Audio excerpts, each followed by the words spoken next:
Dance করেছে।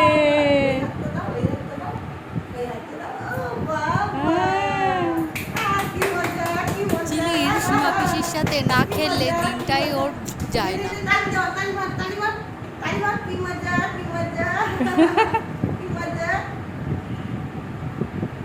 বলো ওটা আমার আদর। ও বাবা, চিলি হাইফাই করো, হাইফাই করো তো। ও বাবা, এবার আদর।